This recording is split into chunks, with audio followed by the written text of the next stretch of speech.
Empecé a participar en actividades de derechos humanos a mediados de los 90, cuando tenía 20 años. Desde entonces he convivido naturalmente con los símbolos que los organismos crearon. El pañuelo blanco, el signo de juicio y castigo, las fotos, las banderas, los scratches, las consignas, las marchas en la plaza. Todo esto que hace 40 años no existía, hoy tiene un valor social inmenso.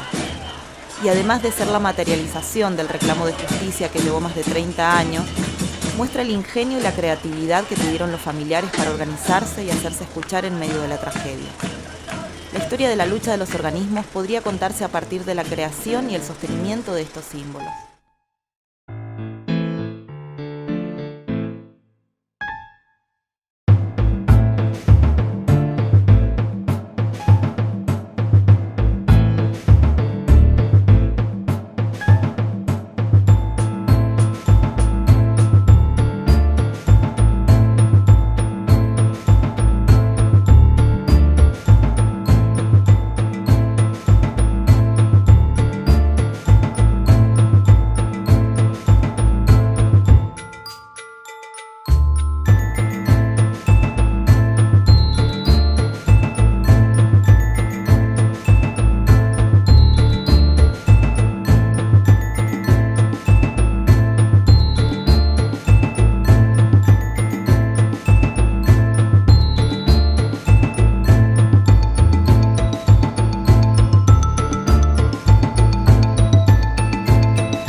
Los símbolos tienen una construcción que es muy significativa. Cada elemento está formando parte de una idea, pero también no de una idea que sea abstracta, una idea que no tenga cuerpo, sino que es una idea que tiene un cuerpo que genera un sentimiento de adhesión o de rechazo.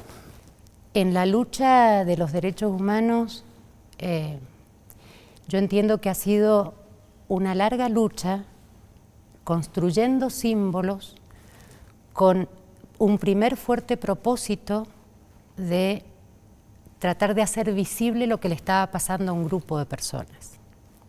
En la clandestinidad, pensemos que en la época de la dictadura habían cosas que no se podían decir, que no se podían mostrar, entonces los organismos empiezan a generar símbolos muy fuertes para tratar de hacer público lo que era privado.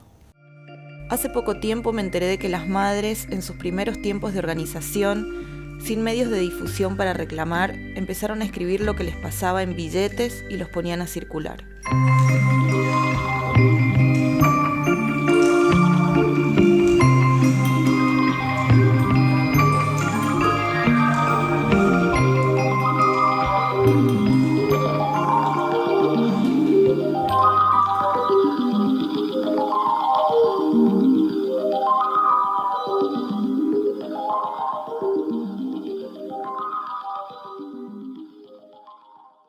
Algo muy ingenioso para escapar a la censura férrea de la época. De lograr que por lo menos de forma individual esa información fuera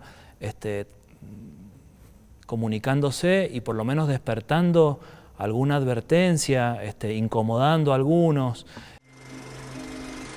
¿Pero estos símbolos fueron creados por los organismos o fueron expresiones espontáneas que después la sociedad puso en valor y las convirtió en símbolos?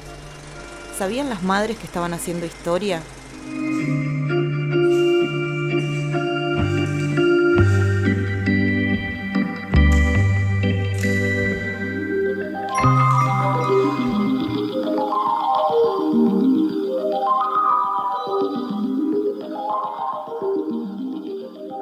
Lo del pañuelo fue en una marcha a Luján, cuando empezaron las madres, allá en Buenos Aires. Claro, todas no vivían en la capital, además no se conocían. Venía una de un lugar, otra de otro, entonces no sabían cómo hacer para encontrarse en esa marcha que era tan multitudinaria. Se juntaban a veces, qué sé yo, hasta 1 millón de jóvenes, creo. Entonces, a una de ellas se le ocurrió, y bueno, tendríamos que tener algún distintivo, algo. ¿Y qué puede ser? Y a otra se le ocurrió, bueno, todas, dice, guardamos, es raro la que no haya guardado un pañal del hijo desaparecido. En ese tiempo eran de tela, no como ahora. Entonces, ahí empezó. La que tenía un pañal se puso el pañal, y así fueron al reencontrarse, a encontrarse en la marcha esta de Luján. El pañuelo quizás como símbolo fue lo más fuerte. Fue lo más fuerte porque fue una actitud realmente creativa de las madres, y eso fue lo que le dio una esencia al movimiento de derechos humanos, que fue la creatividad, porque no había un antecedente anterior. No existía un antecedente de qué se hacía en una situación como la que vivieron las madres. El pañuelo, que es pañal, que significa maternidad, que nos refiere también a una situación de cuidado y de respeto a las madres dentro de una tradición política casi machista. Acordémonos también que fueron las locas y después fueron las madres.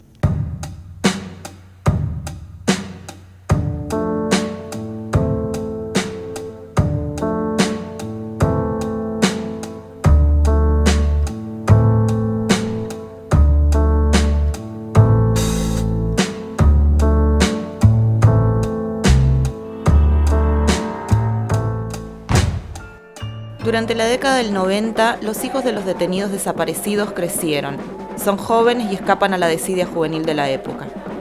En la lucha que encaran estos jóvenes cometen un gran acierto simbólico. Incluyen en su discurso a toda la juventud, diciendo todos somos hijos de la misma historia. Desde que surgieron los grupos de hijos nos sentimos parte del movimiento de derechos humanos, reconociendo que teníamos particularidades, pero creo que nunca estuvo en discusión que nuestros grandes ejemplos y la línea a seguir era la de las madres, era la de los familiares. Creo que las madres, el paralelismo que se puede hacer es que fueron un paradigma de esa denuncia callejera y en la cara del poder que de alguna manera aparecía también en los escraches.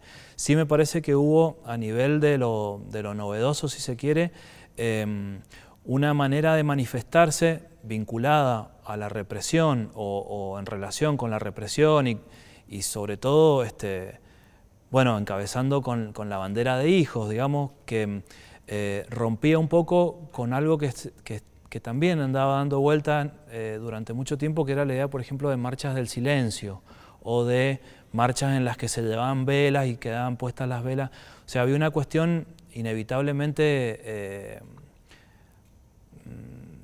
de melancolía, de tristeza.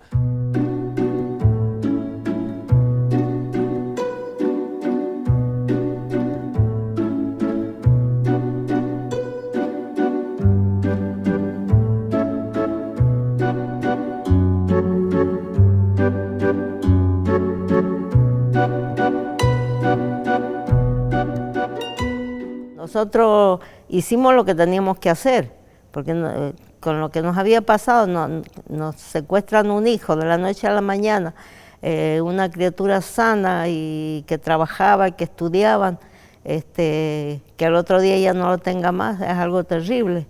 Y encima inventaron la figura del detenido desaparecido y el robo de niños, que es terrible. De los nietos recuperados no hay símbolos. No es necesario decirlos porque están vivos. Los símbolos que aparecen no son de las abuelas, sino de la sociedad que participa y se alegra como si fueran propios, que pretende el abrazo que las abuelas tienen. Aparecen con cada nieto y con cada nieta miles de representaciones simbólicas de esa alegría colectiva. Las abuelas lograron una especificidad en su lucha que no solamente las llevó al reclamo de juicio y castigo o de verdad, memoria y justicia, sino que había una tarea sumamente concreta de recuperar esos desaparecidos que todavía estaban con vida.